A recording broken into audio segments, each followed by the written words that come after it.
데이터에 결측치가 존재한다면 이 결측치, missing value는 그냥 지우면 되는 건가에 대해서 이야기를 해보도록 하겠습니다.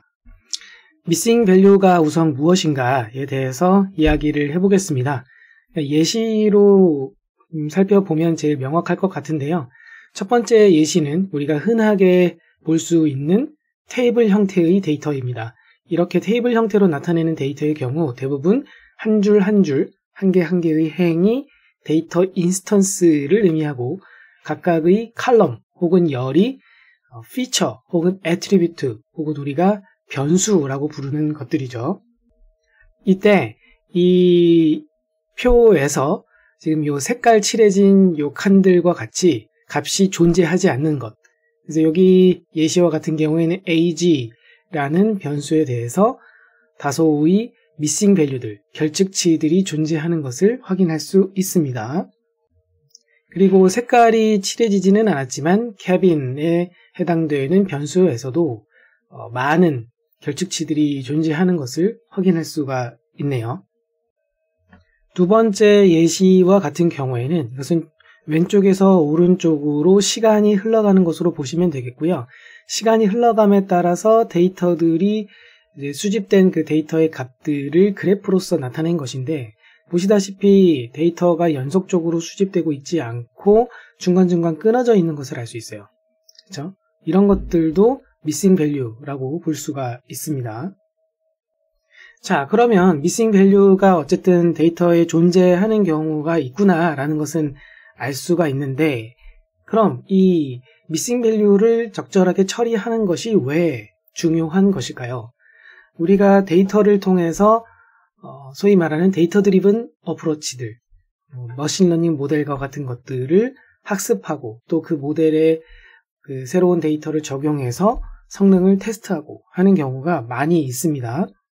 이때 이 머신러닝 모델을 함수라고 개념적으로 생각을 해볼 수가 있고요. 가운데 이 그림과 같이 함수다, 즉 인풋을 받아서 아웃풋을 내보내는 함수의 역할을 수행하고 있다라고 한다면 그 실체는 임의의 숫자 값들의 모음들을 받아서 그 숫자 값들에 대해서 곱하고 더하고 하는 모종의 연산을 내부에선 취하고 있는 것입니다.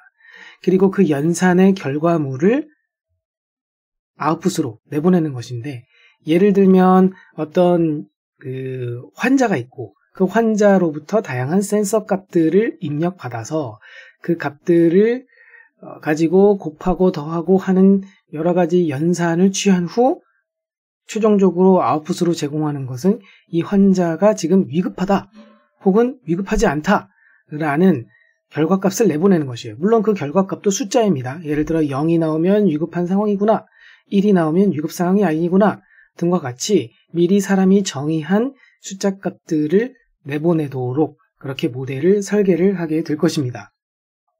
그러면 이 모델이 잘 동작을 하기 위해서는 입력값이 제대로 들어와 주어야 출력값이 제대로 된 형태로 0 또는 1로 계산이 될 수 있지 않겠어요? 즉 입력값으로 들어오기로 했던 게 예를 들어 20개의 숫자 값이 들어오기로 했었다. 그 환자로부터 F1이라는 기기로부터 수집된 값, F2라는 값, F3에 해당되는 값들이 다 들어와 주어야 그 값들을 가지고 모종의 연산을 취할 수 있을 테니까요. 그런데 만약에 이 F10에 해당되는 값이 존재하지 않는다면, 즉 missing value라면 그러면 이 모델이 연산을 제대로 취할 수가 없겠죠? 지금 화면에 표시되어 있는 NaN은 Not a number라는 뜻이고요. 그러니까 이 부분이 아무튼 비어있다는 의미입니다. 결측치라는 의미인데 이렇게 결측치가 존재하는 데이터가 들어오게 되면 모델은 학습도 될 수도 없고 이미 학습된 모델이라 할지라도 뭔가 이 입력값을 넣었을 때 결측치가 존재하면 결과값을 내보낼 수 없기 때문에 결측치에 대한 처리는 매우 중요하다고 이야기할 수 있는 것입니다. 그래서 missing value를 처리하기 위해서 데이터 분석을 하는 사람들이나 머신러닝 모델을 다루는 사람들이 일반적으로 취하는 방법은 이 화면에 있는 것과 같이 크게 두 가지 중에 한 가지를 사용하게 됩니다. 머신러닝 모델을 어떤 목적으로 사용하던 간에 데이터 분석용으로 사용하건 예측 모델을 만들기 위해서 사용하건 간에 결국은 데이터를 사용하는 것이기 때문에 탐색적인 데이터 분석 과정은 반드시 필요할 것입니다. 그래서 탐색적 데이터 분석 과정에서 결측치가 존재하는지 여부를 반드시 파악을 해야만 할 것이고요. 그리고 그 결측치가 변수마다 얼마나 존재하는지에 대한 분포도 당연히 파악하는 과정이 필요할 거예요. 그런 과정을 통해서 결측치가 얼마나 존재하는지를 확인한 후에 대부분 이제 이 둘 중에 하나의 방법을 택하더라는 거죠. 예를 들어서 결측치가 존재하는 데이터 인스턴스 혹은 해당하는 그 데이터 칼럼, 예를 들어 여기 아래와 예시와 같은 경우에는 age 칼럼을 통째로 버려버리거나 혹은 이 결측치가 존재하는 데이터 인스턴스들, 이를테면 이 7번째 데이터 자체를 그냥 버려버리거나 이런 액션을 취하기도 하고요. 또는 데이터를 버리는 대신 그 결측치에 해당되는 부분을 임의의 값으로 채워 넣는 거예요. 예를 들어서 요 아래 예시와 같은 경우에는 age 부분에 비어있는 값들을 다른 이제 결측치가 아닌 값들에 대한 평균값, 민값을 구해서 결측치 부분을 채워 넣는 것이죠. 당연하지만 이런 경우에 좀 문제가 생길 수는 있겠지만 그래도 결측치 때문에 아예 이 데이터를 통째로 버리는 것보다는 낫다. 그런 모티베이션 하에 이 결측치들이 임의의 값으로 대체해주는 그런 방법을 택할 수도 있습니다. 하지만 한 가지 질문을 해볼 수 있는데요. 과연 이런 결측치들을 통째로 버리는 이런 행위들이 괜찮은 것일까요? 혹은 그 값들을 임의의 다른 값으로 대체하는 그런 행동은 과연 적절하다고 볼 수가 있을까요? 결측치에는 유형이 있습니다. 만약에 임의의 변수 x가 있다고 가정을 하였을 때 이 변수 x에 대해서, 여기서 변수라는 것은 오른쪽 예시표와 같은 경우에 하나하나의 칼럼들을 의미합니다. 예를 들어 survived에 대한 변수 x, 변수 x라고 했지만 그냥 변수 survived라고도 얘기할 수 있겠네요. 이 각각이 그러니까 변수라고 보시면 되겠고요. 이러한 각각의 어떤 임의의 변수에 대해서 그 변수에서 관측된 값들의 모음을 OX라고 지금부터 부르도록 하겠고, 그 변수 X에서 결측된 값들이 존재할 수가 있는데 그런 결측 값들의 모음은 MX, 미싱의 앞글자를 땄어요. MX라고 표기하도록 하겠습니다. 그리고 각각의 데이터들이 결측이 되었는지 여부를 지칭하는 것으로 IX라고 지금부터 부르도록 하겠습니다. 그랬을 때 이 결측치들이 총 3가지 유형이 있는데요. MCAR이라는 유형, 두 번째는 MAR, 마지막은 MNAR이라는 유형이 있습니다. 첫 번째인 MCAR부터 보도록 하겠습니다. MCAR은 변수 X에 결측치가 존재한다고 가정을 했을 때, 물론 이제 관측치도 존재할 것이에요. 그랬을 때 그 관측치의 그 값들이 그 결측치가 발생하는 데 있어서 영향을 주었는가를 생각했을 때 그런 관계는 없고, 즉 관측된 값들이 이미 어떤 값이 결측되는 데 여부에 있어서 영향을 주는 것은 없고, 물론 또 결측된 값들조차도 그 값 자체가 그것을 결측되게끔 만드는 데 있어서 관계가 없다. 좀 말이 좀 어려울 수가 있는데요. 예를 들어보자면 우연치 않게 전선을 밟아가지고 데이터가 들어오던 게 일부 끊긴다든지, 전선 오류가 발생했다든지, 순간적인 정전, 통신 문제, 교통사고 등으로 인해서 설문조사가 1회 우연치 않게 누락이 됐다든지, 이런 말 그대로 완전하게 랜덤하게 발생한 이런 사건에 의해서 의도치 않게 그 데이터가 누락된 경우를 가리켜서 MCAR이다 라고 보면 될 것 같습니다. MAR은 여기서 completely라는 단어가 빠진 것이죠. 그러니까 완벽하지 않게 그냥 랜덤하게 미싱 밸류가 발생했다, 이런 의미라고 볼 수가 있겠는데요. 변수 X에서 결측치가 존재하는데 물론 관측값도 있을 것이고요. 이때 관측된 그 값의 그 수치값이 결측치가 발생하는 데 있어서 영향을 주고 있다. 존재한다고 돼 있죠. 영향을 준다. 하지만 결측된 그 값 자체는 해당하는 그 값이 결측되는 데 있어서 영향력이 있지는 않았다. 이에 대해서 예를 들어보자면 지금 내가 다이어트를 하고 있어요. 근데 그 다이어트를 할 때 동기부여를 좀 하고자 매주마다 한 번씩 다이어트 센터에 가서 설문조사를 받고 있어요. 다른 사람에게 나의 몸무게를 공개를 함과 동시에 그곳에 있는 설문조사를 하면서 동시에 내 몸무게가 얼마가 이제 되었습니다. 그리고 내 기분은 어떻습니다. 이런 등의 설문조사를 받고 있는 것이죠.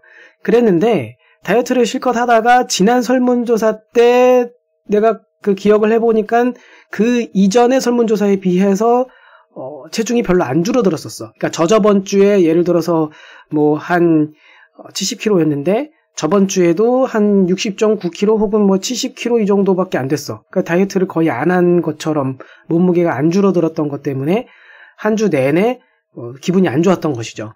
그래서 너무 기분이 안 좋아서 또 이번에도 몸무게가 안 줄어들지 않았을까 하는 또 그런 두려움도 있고, 그래서 설문조사에 이번 주엔 에이 안 가. 아우 갑자기 기분 잡쳤어. 그냥 안 할래. 때려칠래. 하면서 이번에 설문조사에 가지 않게 되었다는 거죠. 자, 그러면 이때 그 지지난 설문조사와 지난 설문조사 때는 설문조사에 응했기 때문에 그 관측된 데이터가 있는 거예요. 설문조사를 통해서 데이터가 쌓였었죠. 그런데 그렇게 관측 데이터가 있었는데 그때 데이터가 얼마됐는지 내 머릿속엔 기억이 남아있고 그 값 때문에 내가 이번 주에 가야 되는 그 설문조사에는 안 가고 싶어지게 된 거예요. 예, 그게 바로 이게 영향을 줬다는 거죠. 지난 관측값이 나이가 지금 요번에 관측치가 발생하는 데 있어서 영향을 주고 있다는 거예요. 하지만 내가 요번 주에는 결측치가 이제 내가 결측을 하면서 결측치가 이제 발생을 하면서 그 상황에서 내가 이번 주에는 몇 킬로인지 지금 알고 있는 게 아니잖아요. 지난주의 몸무게, 지지난주의 몸무게를 가지고 이번 주에는 안 갈래라고 결정을 한 것이지 이번 주에 내 몸무게가 어떤지를 알고 있는 상태에서 설문조사에 응하지 않은 건 아니죠. 예, 그 얘기가 바로 이 얘기예요. 지금 요번에 그 결측치가 발생하는 데 있어서 영향을 주는 것은 아니다. 뭐 그렇게 보시면 될 것 같습니다. 그러면 마지막으로 MNAR이라는 것은 무엇인가? Missing Not at Random의 약자가 되겠고요.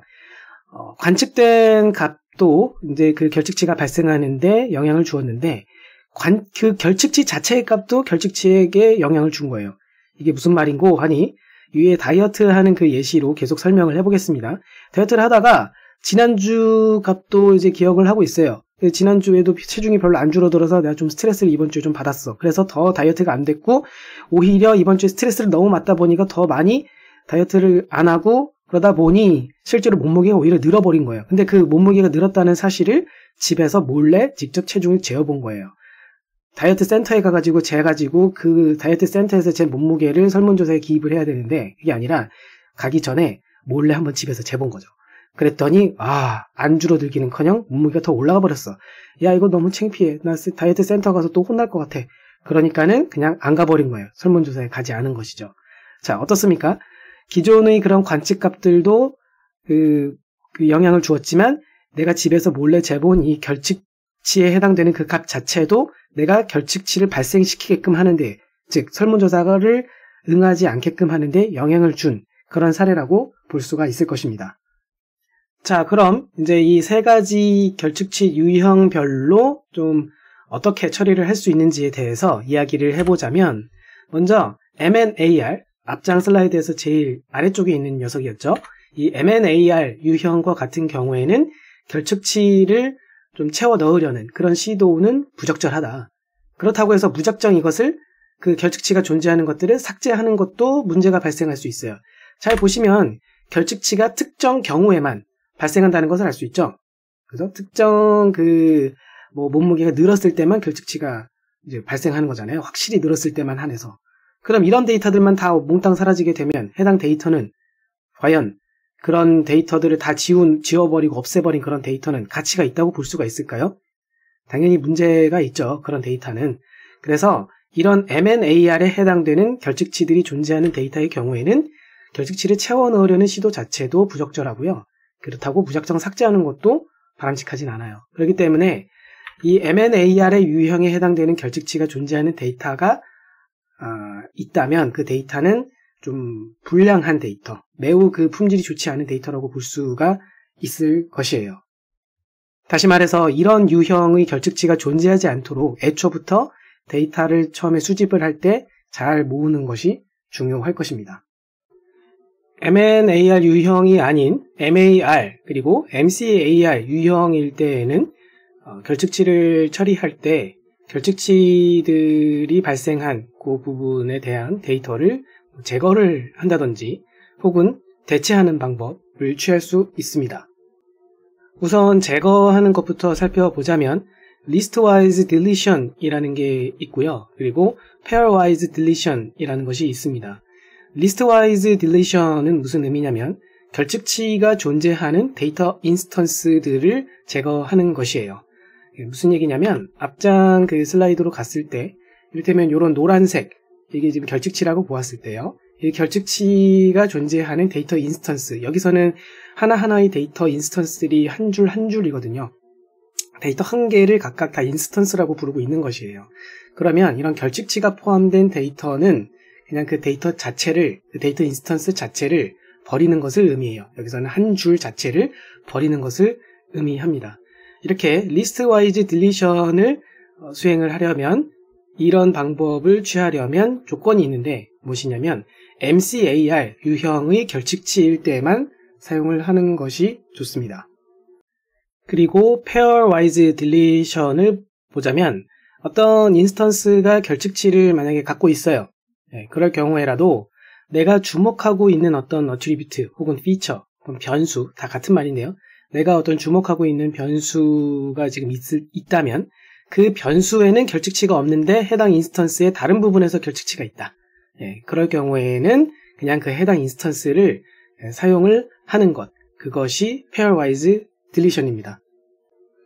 바꿔 말하면 내가 고려하고 있는 그 변수, 애트리뷰트는 그 결측치가 없으니까, 즉 다 관측이 돼 있으니까 그거는 사용을 하고 그 해당하는 인스턴스의 다른 변수에서 결측치가 있다면 그냥 그 변수는 없는 셈 치면 되지 않겠냐.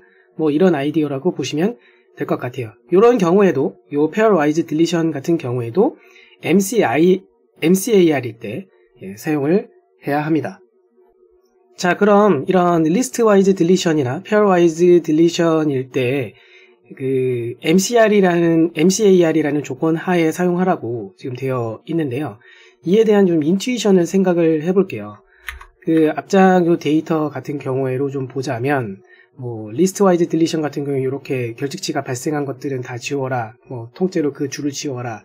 인 것이고 pairwise 같은 경우에는 결측치가 있어도 내가 고려하는 게 예를 들어서 P 클래스라는 것만 내가 고려해서 사용할 것이면은 설사 이 다른 변수에서 결측치가 발생하더라도 그냥 상관없지 않냐. 그런 기법인 것인데 아무튼 간에 이런 deletion에 해당되는 것을 사용을 할 때에는 MCAR이어야만 한다는 것은 말 그대로 completely하게 완벽하게 랜덤하게 미싱 밸류가 발생했을 경우에만 그런 녀석들을 결측치들이 존재하는 것들을 무시하고 제거하는 셈치고 데이터를 사용할 수 있다라는 것이죠. 그러면 MCAR이 아닌 MAR 같은 경우에는 MAR은 그 관측된 값에 의해서 그 결측치 여부가 지금 영향받는 그런 타입인 것이잖아요. 그런 유형인 것이잖아요. 그렇기 때문에 그 이미 관측된 값들에 의해서 특정 패턴이 그 관측된 값에서 존재하는 경우에마다 그 결측치가 발생한 것으로 생각을 할 수 있을 거예요. 그렇기 때문에 그런 값들을 다 모조리 지워버리게 되면, 제거를 해버리게 되면은 그럼 우리가 다루는 데이터에선 상당 부분 데이터에서 다루어야 할 패턴이 사라져버리게 되겠죠. 통째로. 그렇기 때문에 이 제거하는 것이 적절하지 않다라고 볼 수가 있습니다. 그럼 대체, 즉 채워넣는 이 방식에 대해서 살펴보도록 할게요. 대체하는 방법에서는 simple imputation이라는 것이 있고, 그리고 multiple imputation이라는 것으로 나누어서 설명을 해볼 수가 있습니다. 우선 simple imputation부터 이야기를 해볼게요. simple imputation은 어떤 그 결측치가 발생한 그 변수가 있을 때 그 해당 변수에서 그 결측치 값을 어떤 임의의 특정 대체값으로 바꾸는 것이에요. 보통 이땐 이런 통계량 같은 것들을 많이 사용을 하는데요. 하나하나 살펴보도록 할게요. 핫덱이라는 그 기법이 있는데 이 핫덱 기법은 그 유사한 데이터 인스턴스를 찾아요. 하나의 그 데이터셋 안에서 결측치가 지금 존재하고 있어요. 그러면 그 결측치를 가진 이 데이터랑 가장 비스무리한 데이터들을 같은 데이터셋 안에서 찾는다는 거죠. 그래서 그 유사한 데이터 인스턴스의 값을 그대로 갖고 와서 취하는 것이에요. 이것의 그 인투이션이 무엇일까요? 예를 들어서 어떤 키가 170인 사람의 몸무게가 비어 있어요. 그러면은 정확히 키가 170이라고 되어 있는 다른 데이터 인스턴스를 찾아서 이 사람도 똑같이 키가 170인데 몸무게가 65kg네? 그러면은 요 지금 결측치가 발생한 이 170짜리의 이 사람도 몸무게가 65이지 않을까? 라고 채워넣는 것이 바로 핫덱 기법입니다. K-nearest neighbor 알고리즘을 사용하는 것도 가능할 것이에요. 이것도 사실 뭐 비슷하죠. 인투이션은 핫덱이랑 비슷해요. 그러니까 비슷한 녀석, nearest neighbor. 이게 nearest, 가장 가까운 neighbor의 이웃이잖아요. 데이터 인스턴스들 간에 서로 간의 이웃들이라고 가정하는 거예요. 어떤 데이터 인스턴스들은 매우 가까운 이웃이고 어떤 또 데이터 인스턴스들 사이는 굉장히 먼 거리에 있고, 그럼 그 거리라는 것은 무엇으로 판단할 수 있느냐? 유사한지 여부를 가지고 많이 유사하면 근처에서 사는 이웃 데이터 인스턴스고 또 많이 다른 데이터 인스턴스들 간에는 굉장히 멀리 있다라고 생각을 할 수 있을 것이에요. 그렇게 보면은 가장 가까운 nearest neighbor에 해당되는 데이터 인스턴스들을 K만큼 고려하는 것, 그것이 바로 KNN 알고리즘입니다. 그래서 핫덱과 사실은 그 인투이션은 유사하게 가지고 있는 그런 알고리즘이라고 볼 수가 있겠죠. 그래서 이 KNN 알고리즘에 대한 디테일은 별도의 자료를 찾아보시면 될 것 같습니다. 통계량을 사용을 할 수도 있어요. 그 통계량을 사용을 한다는 것은 어떤 수치형 데이터여야만 하겠죠. 뉴메리컬 타입의 그런 값을 가진 변수인 경우에는 그 해당하는 변수에 있는 다른 데이터들, 값들, 민 값이나 메디안 값 등으로 그것을 바꿔내는 것이에요. 무슨 얘기냐? 앞서 여기로 가서 요 예시로 좀 보자면, 여기 지금 결측치가 있잖아요. 그러면은 요 결측치를 채울 때 다른 값이 존재하는 관측값으로서 존재하는 것들의 통계량을 구하는 거예요. 평균치를 구하거나 중간값을 구하거나 해서 그것을 이 비어있는 결측치 부분에 채워 넣는다는 거죠. 네, 그것이 바로 이 통계량을 사용하는 방법이 되겠습니다. 뭐 당연한 얘기겠지만 이런 기법을 이제 취하게 되면 변수의 분산이나 공분산, 상관계수 등의 영향을 미칠 수 있겠죠. 자, 그리고 최빈값을 사용하는 것도 있어요. 최빈값, 그러니까 가장 많이 등장한 값을 의미하는 것이죠. 이런 기법은 보통 뉴메리컬 유형의 변수가 아니라 캐테고리컬 변수인 경우에 많이 사용이 됩니다. 여기서 말하는 캐테고리컬 변수의 예를 좀 보자면 이 앞에 이 데이터 예시와 같은 경우에는 이 성별에 해당되는 부분은 메일 아니면 피메일 둘 중에 하나로 지금 되어 있지요. 이런 경우에는 피메일이 더 많이 나왔고 메일보다 더 훨씬 압도적으로 피메일이 많이 나왔다. 그러면은 이 성별 부분이 비어있는 결측치가 발생한 경우에 거기는 피메일이 훨씬 많이 나왔으니까 이 비어있는 부분도 피메일 아닐까? 라고 생각해서 채워낸다는 얘기예요. 그게 바로 이 최빈값 사용하는 그런 기법이 되겠습니다. 멀티플 임퓨테이션에 대해서 좀 보겠습니다.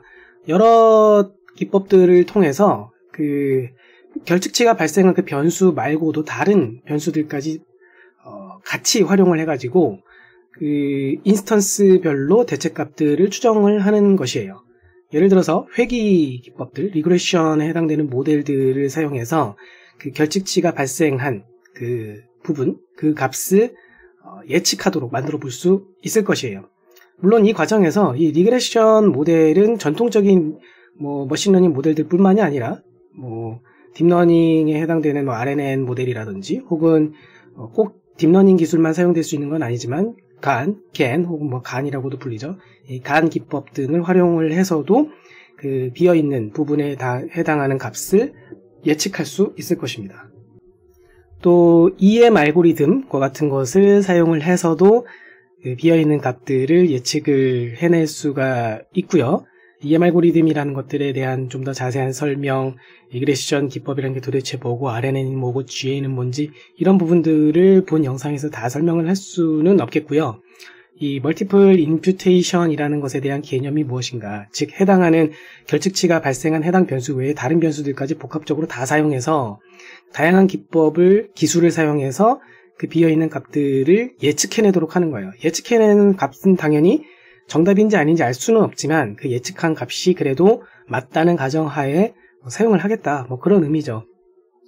그러니까 그게 결국은 비어있는 부분을 채워 넣는 동작이 되는 것이잖아요. 그래서 이제 임퓨테이션, 채워 넣는 이런 알고리즘들을 다 임퓨테이션 알고리즘이라고 부르고, 그것이 이런 심플 임퓨테이션이 있는가 하면 멀티플 임퓨테이션이라고 불리우는 기법, 즉 해당 변수의 다양한 변수들을 다 활용하는 이런 멀티플 임퓨테이션도 있다라는 것을 분명히 기억을 해주시면 될 것 같습니다. 그래서 이 멀티플 임퓨테이션에서는 다양한 리그레션 모델이나 EM 알고리즘 혹은 매트릭스 컴플레션이라는 부분에 해당되는 그런 다양한 기법들도 있습니다. 이런 기법들을 다 사용을 해서 값들을 채워 넣을 수 있을 것이에요.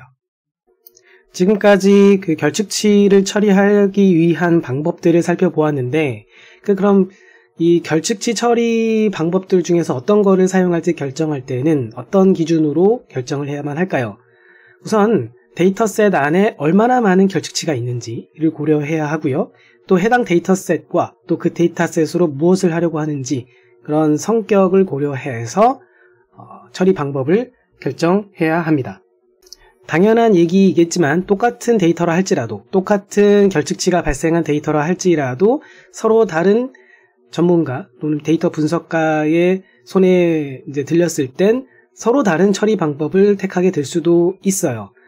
하지만 전반적으로는 사람들이 일반적으로 취하는 처리 방법에 대한 기준이 있기 때문에 그에 대해서 이야기를 해볼까 합니다. 물론 이것은 이것이 진리다, 왕도다 이렇게 말씀드리기는 어렵고요. 이런 기준이 있구나 라고 참고 삼아 보시면 되겠습니다. 자, 예를 들어서 결측치 규모를 고려를 해야겠다. 그렇다면은 데이터셋에서 결측치가 10% 미만인 경우에는 그것을 그냥 완전히 제거하거나 혹은 각종 대체하는 알고리즘들을 사용을 해볼 수가 있겠고요. 물론 이제 우리가 앞서 봤었던 그런 제거 기법들을 사용할 때 조건이 있었죠. 예를 들어서 리스트 와이즈 딜리션이라는 거를 만약에 사용을 하겠다. 그러면은 그것이 결측치들이 발생한 그것이 MCAR이라는 가정하에서만 이런 제거 기법, 리스트 와이즈 제거 기법을 사용을 할 수 있다는 거 앞서 살펴보았었습니다. 그리고 10%에서 20% 미만인 경우에는 핫덱이나 리그레션 등과 같은 것을 사용을 할 수가 있겠고, 20에서 50% 미만이면은 리그레션을 비롯한 좀 더 다양한 멀티플 임퓨테이션 기법들을 사용을 할 수가 있을 것입니다. 그리고 50%보다 넘어가는 50% 이상의 비율로 결측치들이 발생을 하면 그냥 해당 변수 자체를 통째로 그냥 제거를 해버리는 것도 하나의 방법이 됩니다. 자, 그럼 이런 결측치 처리 방법들이 실제로 활용이 될 때는 어떤 식으로 활용이 되는지를 얘기를 해볼게요. 크게 두 가지 경우로 얘기를 해볼 것인데요. 첫 번째는 다양한 머신러닝 모델들의 성능을 높이기 위해서 결측치 처리 기술을 도입하는 경우가 되겠습니다. 이게 무슨 얘기냐면, 이 머신러닝 모델들이 결국에는 데이터를 통해서, 학습용 데이터를 통해서 학습이 이루어지잖아요. 그렇기 때문에 학습 데이터가 얼마나 양질의 데이터냐, 또 얼마나 충분하냐에 따라서 머신러닝 모델의 성능이 크게 좌우됩니다. 그렇기 때문에 결측치가 많이 존재하는 그런 데이터가 있다면 이 결측치 데이터들을 그렇다고 해서 결측치가 존재하는 걸 몽땅 다 버리게 되면 데이터 양이 크게 줄어들기 때문에 머신러닝 모델이 안정적인 성능으로 학습될 수 있도록 하기에 어렵겠죠. 그래서 머신러닝 모델의 학습을 위해 충분한 양의 데이터를 만들기 위해서는 울며 겨자 먹기로 결측치가 존재하는 데이터들을 임퓨테이션 기법에 의해서 채워 넣어 주어야 충분한 양의 데이터가 확보가 될 것이고, 그래야 학습도 잘 되지 않을까라는 것이에요. 하지만 이 경우에는 임퓨테이션에 의해서 대체값으로 채워진 그 데이터 인스턴스들은 테스트 데이터로 사용하면 안 되는 것으로 일반적으로는 생각하시면 되겠고요. 테스트 데이터라는 건 결국 학습된 모델이 잘 학습이 되었는지 성능 체크하는 용도의 데이터인데 이 테스트 데이터, 그러니까 성능 체크용, 검사용, 성능 검사용 데이터로는 사용하면 안 되는 것으로 생각하시면 되겠고 학습용 데이터로만 사용하는 것이 일반적이다. 그렇게 생각을 하시면 될 것 같아요. 결측치가 존재하는 원본 데이터셋을 지금부터 알파벳 D라고 표기를 해보겠습니다. 그랬을 때 이 원본 데이터 D 안에서 결측치가 없는 데이터들을 일부를 추려서 테스트용 데이터인 D테스트라는 것으로 사용을 하겠다. 그리고 나머지를 트레이닝용, 즉 학습용 데이터인 이제 D트레인으로 사용을 할 수가 있다라는 것이죠. 이때 이 학습용 데이터로 이제 만들어 놓은 이 Dtrain이라는 녀석에는 당연히 결측치가 지금 막 존재하겠죠. 그랬을 때 임퓨테이션을 해서 데이터를 임의의 값으로 채워넣은 데이터셋을 일부러 여러 개를 생성을 해볼 수 있어요. 이를테면 뭐 Dtrain1, Dtrain2, Dtrain3 이런 식으로 여러 개를 만들어 볼 수가 있겠고요. 그럼 왜 여러 개를 만드느냐? 앞서 말씀드린 것처럼 임퓨테이션 기법을 어떤 녀석을 사용하느냐에 따라서 그 결측치들이 채워질 때 그 채워지는 그 대체값들이 달라지기 때문이에요. 같은 임퓨테이션 기법이라 할지라도 달라질 수도 있어요. 예를 들어서 KNN 알고리즘 같은 경우에 그 KNN 알고리즘을 쓸 때 K값, 그 K값을 사람이 이제 미리 값을 설정해서 사용을 하게 되는데 그 K값을 3으로 줄지 5로 줄지 임의의 값으로 줄지에 따라서 주는지에 따라서 임퓨테이션에 의한 결과물이 달라지게 되거든요. 그래서 이 다양한 알고리즘을 통해서 동일한 요 D트레인으로부터도 결측치를 채운 그 값들은 달라질 수 있다. 그래서 여러 버전의 독립적인 데이터셋을 이렇게 막 만들어낼 수 있어요. 그렇게 해서 만들어진 이 데이터셋들을 사용해서 각각의 데이터셋을 사용해서 머신러닝 모델들을 여러 개를 만들어낼 수 있을 것이에요. 예를 들어서 Dtrain1을 사용해서 만든 데이터, 이 데이터를 사용해서 만든 모델은 M1, Dtrain2를 사용해서 만든 모델은 M2, Dtrain3를 사용해서 만든 모델은 M3와 같이 만들어낼 수 있을 것입니다. 그죠? 그렇게 만들어진 머신러닝 모델들은 이제 사용을 할 때 물론 이 중에서 제일 그럼직한 놈, 제일 성능이 제일 좋은 놈 한 놈만 사용을 할 수도 있겠으나 다른 기법도 있는데 뭐냐면 바로 앙상블 기법이라는 것이에요. 이 모델이 이제 여러 개 만들어졌잖아요. 그러면 이 모델들의 결과를 다 합쳐서 최종 결과물을 생성하도록 하는 것이 바로 앙상블 기법입니다. 이런 앙상블 기법을 취하게 되면 이런 여러 모델들, M1, M2, M3와 같은 여러 모델들을 독립적으로 만들어서 결과를 취합을 하게 되는 것인데 그런 과정을 통해서 이 임퓨테이션 된 데이터로 인해 생길 수 있는, 야기될 수 있는 좀 안 좋은 효과, 바이어스 문제와 같은 것들을 완화할 수 있을 것이다 라는 것이 바로 이 앙상블 기법을 사용하는 모티베이션이 되겠습니다. 이에 대해서는 좀 더 자세한 내용은 앙상블 기법 자체에 대한 자료를 좀 찾아보시면 좋을 것 같습니다. 지금 보시는 영상에서의 포인트는 이 머신러닝 모델을 사용해서 성능을 높이고자 할 경우에 이 데이터에 존재하는 결측치들을 임퓨테이션 기법을 통해서 채워 넣을 때 그 채워 넣는 과정이 들어간 데이터들은 트레이닝 데이터로만 사용하는 것이 보통 일반적이고 그 결측치가 없었던 데이터들 일부를 추려서 테스트용으로 사용하게 된다. 이것이 첫 번째로 기억해 두실 부분이 되겠고요. 두 번째 기억해 두실 부분은 트레이닝용 데이터로 따로 떼놓은 녀석에 대해서도 다양한 임퓨테이션 알고리즘을 통해서 독립적인 여러 개의 데이터셋을 만들어낼 수 있으며 이것들 각각을 사용해서 학습된 모델들을 이제 앙상블 기법이라는 걸 통해서 이 여러 모델들의 결과물을 취합해서 가장 좋은 최종 결과물, 최종 그 결과를 만들어낼 수 있게 된다는 것입니다. 머신러닝 모델의 성능 높이는 경우 말고 이제 두 번째 경우를 살펴볼게요.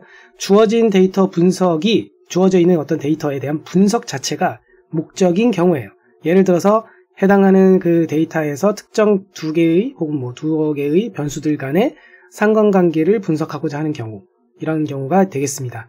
이런 경우에는 결측치가 존재하는 원본 데이터셋을 똑같이 D라고 부르고 결측치가 존재하는 모든 인스턴스를 제거한 데이터셋을 지금부터 D0라고 부르도록 하겠습니다. 그리고 임퓨테이션 기법을 통해서 이제 값을 채워넣은 데이터셋을 또 여러 개를 만들어 볼 수 있겠죠? D1, D2, D3 이렇게 부르도록 할게요. 그러면 이때 D0부터 해서 D3 등과 같이 이런 각각의 데이터셋을 다 사용을 해가지고 분석 결과물을 내요. 그러고 나서 각각의 분석 결과에 대해서 서로가 일관성이 있는지를 체크하게 됩니다. 이랬을 때 그 결과는 신빙성이 있다라고 보는 것이죠. 일관성이 있을 경우에. 이것에 대한 모티베이션은 무엇이냐면 결국은 임퓨테이션이 뭐예요? 그 결측된 부분, 결측치 부분을 가짜 값으로 채워넣는 거잖아요.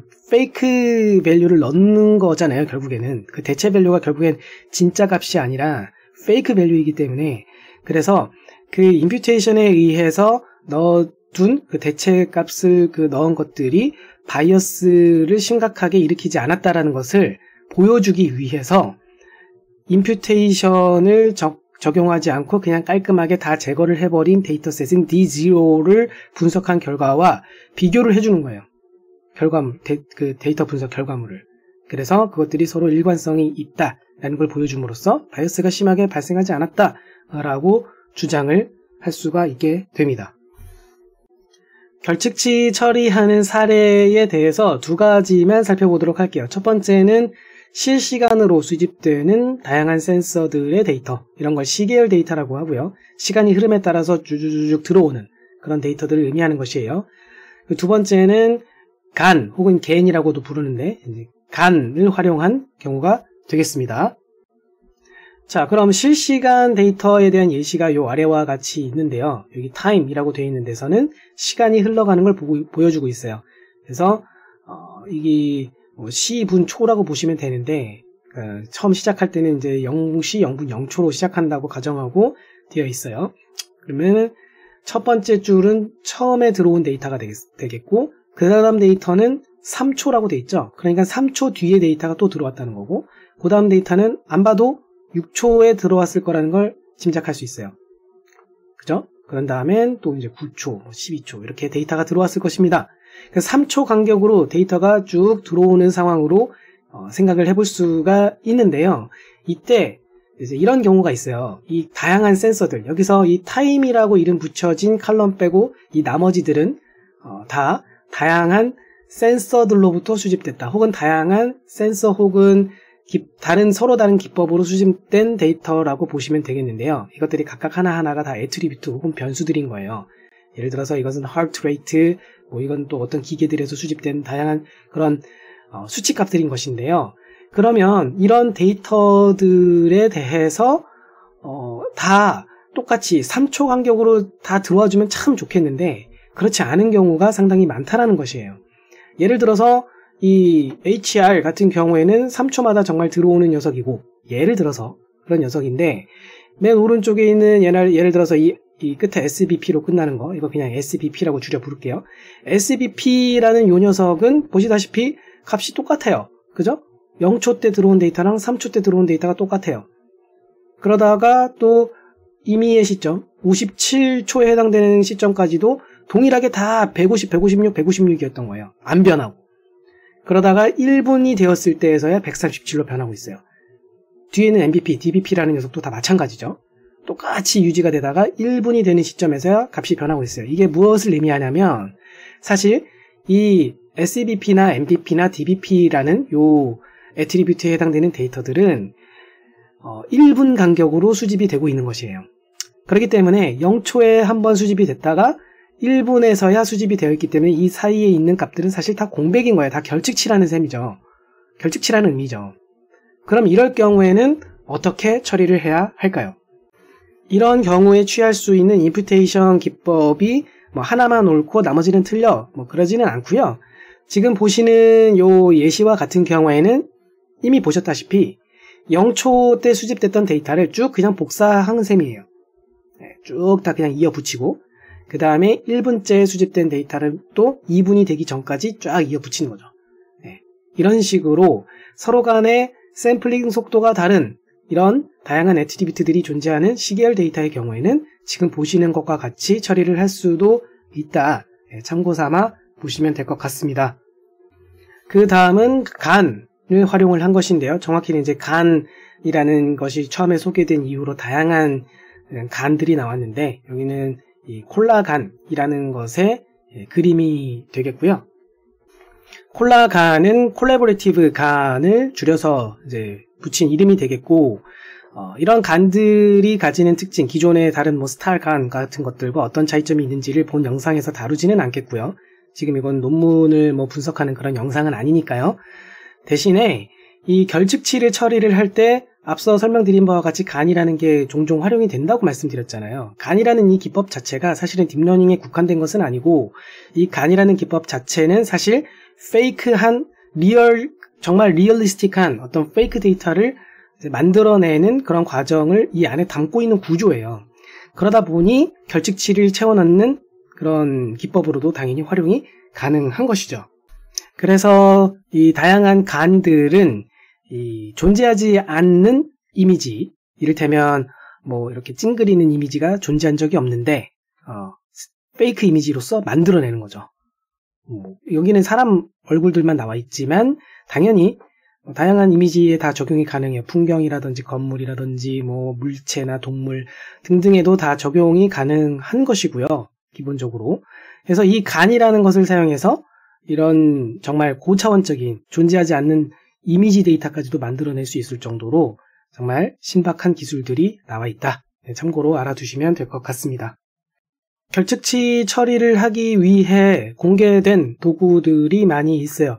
조금만 찾아봐도 지금 보시는 이 화면과 같이 직접 구현해서 오픈소스로서 퍼블릭하게 공개해 놓은 것들이 있으니까 찾아서 코드도 분석해보고, 또 내가 데이터가 결측치가 있는데 이걸 어떻게 다뤄야 할지 모를 경우에는 이런 도구들을 찾아내서 가져다가 사용을 하면 손쉽게 그 결측치들을 처리하는 것이 가능할 것입니다.